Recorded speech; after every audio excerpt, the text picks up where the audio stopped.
दोस्तों जो आज हम एक बहुत ही महत्वपूर्ण विषय पे बात करेंगे।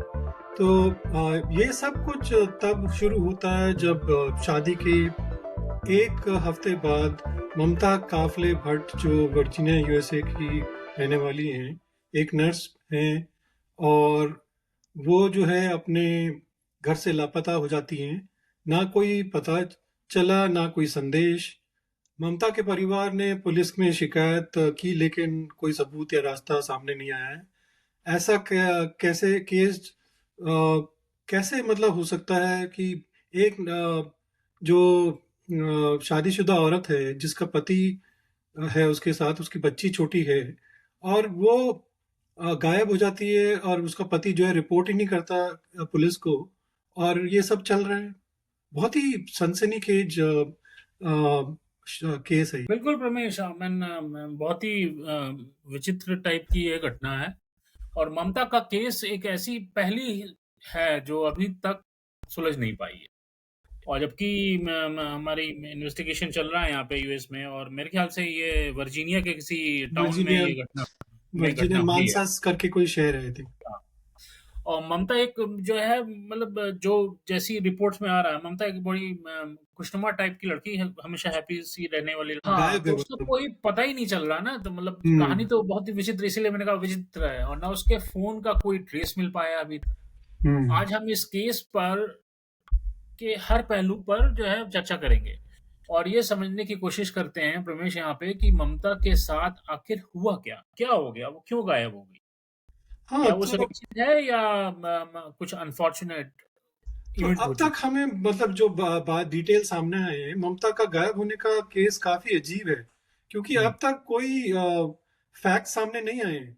लेकिन जब जवाब अब भी मतलब नहीं मिल पा रहा है और शादी के एक जैसे बोला कि भाई उस नरेश के साथ शादी हुई थी, थोड़ा बच्चा भी है। तो ऐसे कैसे मतलब गायब हो जाते हैं पत्नी जो है घर से गायब हो जाती है और पति जो है उसको रिपोर्ट नहीं करता है उसके पास घर में। वो तो पुलिस को तो तब आई जब ये जहाँ पे वो काम करती थी हॉस्पिटल वालों ने कहा कि ये हमारे वर्क में नहीं आई है। She was suppose to come and she hasn't come. तो तब जो है लोगों ने मतलब पुलिस को रिपोर्ट की और मतलब उन्होंने रिपोर्ट की पुलिस को और पुलिस आई जांच करने के लिए उनके घर। और वो बोलता है कि हाँ वो लापता है। अगर वो लापता है तो उसके पति ने रिपोर्ट क्यों नहीं की? तो पुलिस जांच में मतलब अभी तक जो पता किया है प्रारंभिक में उसकी बॉडी तो डेफिनेटली नहीं मिली है। तो उन्होंने चार्ज किया है उसको एक मिसिंग बॉडी के अपराध में। जो मर्डर तो नहीं है बट एविडेंस मतलब अभी वो इसीलिए ढूंढ रहे हैं उसके लिए। और जब पूरा मतलब उनका केस जो है मिसिंग बॉडी के ही अराउंड है क्योंकि किसी भी मर्डर के लिए बॉडी होना बहुत जरूरी है। बिना बॉडी के तुम चाहे जितना भी तुम्हारे पे तुम्हारा विचार हो कि ये किसी ने किया है, बिना सबूत के पुलिस जो है बॉडी के बिना मर्डर चार्ज नहीं लगा सकती। तो बात तो वो जो सही। है मिसिंग एविडेंस बॉडी का एविडेंस इसलिए उस पे है जो एक छोटा चार्ज है बट फिर भी उसको मतलब हिरासत में तो ले ली है। बिल्कुल रमेश, और इस केस में ममता के दोस्तों और उसकी फैमिली को चौंकाने पर मजबूर कर दिया। और हम्म। पुलिस ने इन्वेस्टिगेशन गांव से ही जो है, ये जो जो ममता है वो बहुत छोटे से गांव की हैं, और बिना किसी ट्रेस के कैसे गायब हो सकती हैं, वो कहाँ चली। बिल्कुल शालिन लाइक ये मतलब जो बहुत ही हैरान करने का तो इसमें मतलब मिस्ट्री तो है ही है। और हम्म। इसके बारे में मतलब कुछ कहना अभी बहुत मुश्किल होगा क्योंकि पुलिस भी अभी ढूंढ ही रही है कि क्या हो रहा है। तो इसलिए मतलब थोड़ा जांच में भी मतलब जांच पड़ताल के लिए उनको टाइम मिल रहा है चाहिए। जो हम्म। उनको 5 आई थिंक वो नेक्स्ट ईयर के लिए हियरिंग करना चाहते थे। बट ये जो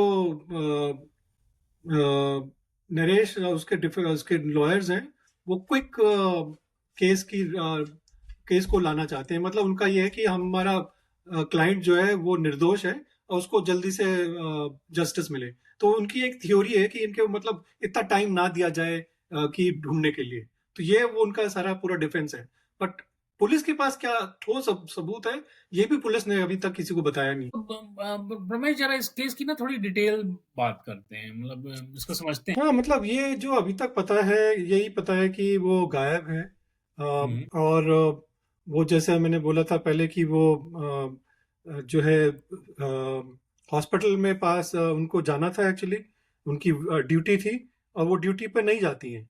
और इस ऐसे में मतलब जो है बेसिकली हॉस्पिटल वाले सचेत करते हैं पुलिस को, पुलिस आती है। और जो अभी तक मतलब सबसे बड़ी चीज ये है कि नरेश के घर में हम्म, उनके बाथरूम में थोड़ा ब्लड मिला है। हाँ अब जी। ब्लड कहाँ से आ गया? और दूसरी चीज ये है, पाई गई है कि घटना से एक दो दिन पहले की बात है कि जब ये नरेश भट्ट जो है वो वॉलमार्ट में घूमते हैं और नाइफ्स लेते हैं, क्लीनिंग लिक्विड लेते हैं। तो भैया नाइफ आदमी ऐसे क्यों खरीदता है? अब वो भी एक दिन पहले। ठीक है, तुम अगर कुछ खरीदना हो तो तुम और भी चीजें खरीदोगे ना, सिर्फ नाइफ के सेट लेने तुम जा रहे हो, क्लीनिंग लिक्विड के लिए जाते हो। ये बहुत ज्यादा सर्कमस्टेंशियल एविडेंस जो है, मतलब जो थ्योरी जो उनकी तरफ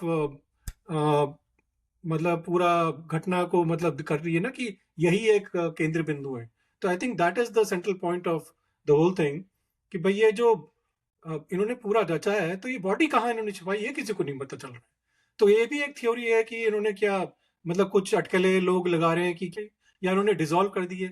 आपको याद होगा कि एक और केस हुआ था यहाँ पे यूएसए में, जहाँ पे एक बंदे ने अपनी वाइफ को मार के उसकी बॉडी को ब्लेंडर में था हाँ और जी, केमिकल में डिसॉल्व किया था। रिजॉल्व कर दिया था जी। हाँ, तो वो भी हाँ बिल्कुल। और मतलब जो ये एक चीज और है, जब पुलिस जो है वहाँ पे ममता के घर में इनिशियल इन्वेस्टिगेशन के लिए गई, तो वहाँ पे एक तो आप जो बता रहे हैं ब्लड ट्रेसेस मिले बाथरूम में, बट अगर घर में देखा जाए तो कोई और फिजिकल स्ट्रगल या फोर्स एंट्री नहीं नहीं, मिला। कोई सबूत नहीं है हाँ, अभी। जो भी सबूत हैं वो सारे उसके पति पे ही एक्चुअली हैं, क्योंकि वो हाँ, तो ही मैं एक सारा है। पॉइंट यहाँ एक्सप्लेन करने की जरूरत है प्रमेश, की फोर्स एंट्री पुलिस का एंगल पुलिस क्यों देखना चाहती है। कि जैसे क्या होता है कि कभी कभी कोई बर्गलर या लूटने वाले लोग जो है आपके घर में फोर्स एंट्री करते हैं और क्राइम वाइम कर देते हैं, राइट। तो वो चीज का सबूत नहीं मिला, क्योंकि आपके दरवाजे पे इन सब पे मार्क्स वार्क्स मिलते हैं, इन सब चीजों नहीं, वो उसका कोई का। सबूत हाँ, नहीं है। तो अब अगर हम देखें फैमिली स्टेटमेंट्स की भी बात देखते हैं प्रमेश, तो जरा उस पर भी थोड़ा सा संवाद करते हैं। तो ममता के परिवार ने कहा है, हाँ, क्योंकि वो एक। मतलब ऐसा नहीं है कि गायब हो जाए। और ये हाँ, मतलब उसके पति का स्टेटमेंट आया कि ये पहले भी ऐसा कर चुकी है, और मैं वेट कर हाँ, रहा था उसको वापस करना आने के लिए। तो ये मतलब हाँ, एक बहुत ही कॉन्फ्लिक्टिंग मतलब इंफॉर्मेशन। हाँ, एक मतलब एक कॉन्फ्लिक्ट। सरप्राइजिंग थिंग तो है ही। और अगर मतलब सोचो, अगर किसी की पति की मतलब पत्नी अगर गायब हो जाती है घर से, और वो उसको कोई फर्क नहीं पड़ता, ऐसे कैसे हो सकता है? और जैसे एक चीज और प्रमेश है, उनके फैमिली ने बोली है कि जो जो कुछ दिनों से वो बिल्कुल अपने हस्बैंड के साथ खुश नहीं लग रही थी, हाँ, उनके और वो पीछे मेंटली आई थिंक वो डिस्टर्ब लोग लग बोल रही रहे थी। हैं कि थोड़ा डिफरेंसेस थे, थोड़ा ऊंच नीच मतलब होती रहती थी। तो पता नहीं, मतलब अब हमें पता नहीं, वो तो पुलिस को ही अब ज़्यादा डिटेल्स पता होंगे। बट थोड़ा थोड़ा जैसे हमें और जानकारी साझा होगी आपके साथ करेंगे फिर वो। तो हाँ, अभी तक आई थिंक इतना ही है हमारे पास जो है। बट हम चाहते थे कि आपके साथ ये जानकारी साझा एक करें। एक और चीज है जिसको हम लोग शेयर कर सकते हैं प्रमेश, कि ममता की साड़ी का डिस्कवरी ऑफ ममता साड़ी, ठीक है। हाँ, तो उसमें जो है ममता की शादी की साड़ी का एक हिस्सा जंगल के पास मिला था। जो शादी की साड़ी होती है ना, क्योंकि हमारी जो माइथोलॉजी में होता है, शादी की जो साड़ी होती है बड़ी इंपॉर्टेंट मानी जाती है। तो उसका एक पीस जो है जंगल में मिला था, उसके जो उसके थोड़ा सा घर से थोड़ा सा दूर था। ये एक इम्पोर्टेंट डिस्कवरी थी, क्योंकि इसके बाद पुलिस ने इस बारे में सर्च ऑपरेशन भी किया, लेकिन ममता का और भी अब। हाँ, अभी कुछ नहीं मिला। तो चलिए ये देखते हैं, आई थिंक इतना ही अब आजकल के, इतना ही है। आगे देखते हैं कि भाई क्या हो सकता है। आपके साथ कोई अगर इम्पोर्टेंट जानकारी पता चलती है तो आपके साथ जरूर हाँ, शेयर तो ये करेंगे, क्योंकि ये देखते हैं बहुत इसके ही एक मतलब बहुत ही हमारे को डिस्टर्बिंग केस है। और एक अपने नेपाली बहन और के साथ ऐसा हुआ है। तो I think it's very disturbing. तो हम सबको मतलब एक संवाद करने के लिए मजबूर करता है ये चीज़। ठीक है, चलिए।